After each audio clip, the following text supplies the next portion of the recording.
Welcome back to A Better World. This is your host, Mitchell J. Rabin, and I'm very glad you're joining us again today.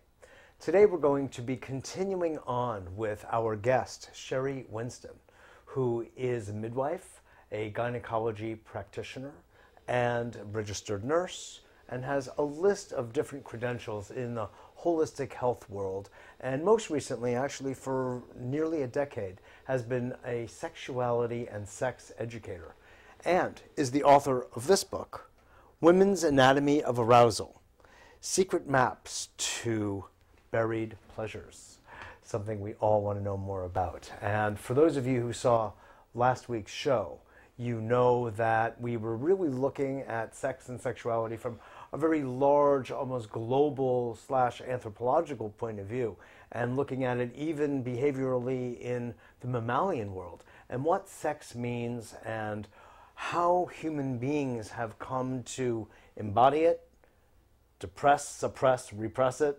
and how we also, because of consciousness and the human level of adaptation and advancement / evolution, can use and enjoy and have sex even beyond periods and times of fertility, unlike any other mammal.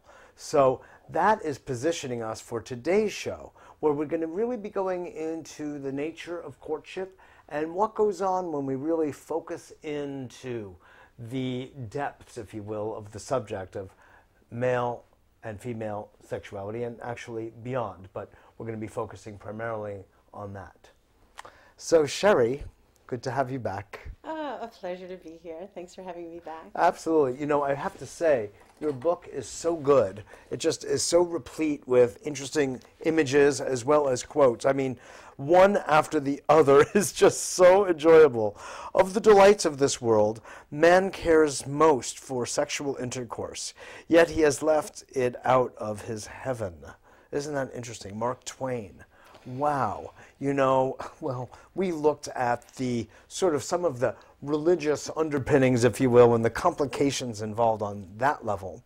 Now I'd really like to get into more the focus of what goes on in our relationship of humans.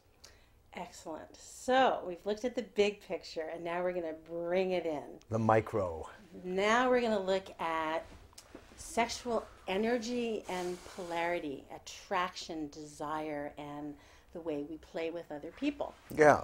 And again, we talked about this in the last show, but if people didn't get that part, we were using a framework of energy, of qualities. And we can call that yin energy, right, that we think of as the feminine, the ability to open and to receive, and yang energy, or the masculine, or the ability to do and penetrate.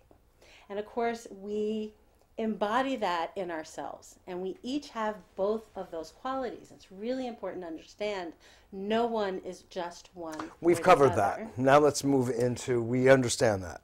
Let's go into the real play of, in this case, we're going to be focusing on man and woman. And what is, when you understand that we are both, of course, but there's a certain difference, of course, in physiology, which invites a certain kind of behavior. And man is one way, woman the opposite. How do we work that through?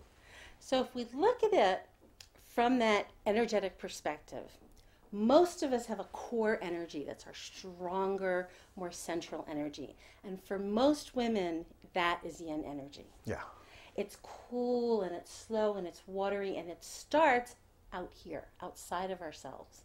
And it has to move in towards the center. And it has to go from being cool and slow to coalescing and getting hotter. As it says in the Taoists, who I am a Taoist, men are quick to boil, but women are slow to cook. That's a very perfect analogy, because that yang energy, which is the core energy of most men, is hot and fast and fiery. And where does it start? Right there. It starts in the genitals.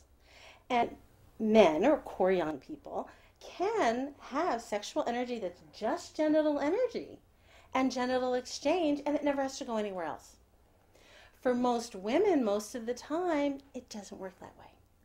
And so if you want to engage a woman's sexual energy, you don't try and play with it the way you would play with a man's sexual energy. The other analogy that I like to use is what I call the pussies and puppies school of love. Because that yin energy is very much like pussycat energy. And that yang energy is very much like puppy dog energy. And if you it's really want, true. it's really true. If you want to make friends with a pussycat, you don't run up and grab it and rub its tummy, because you're going to get clawed. She's going to run away, and she's not going to trust you, because yin energy, most women's energy, cannot open unless we feel safe. Yes. We have to feel safe, and you don't just dive in to the center of the target.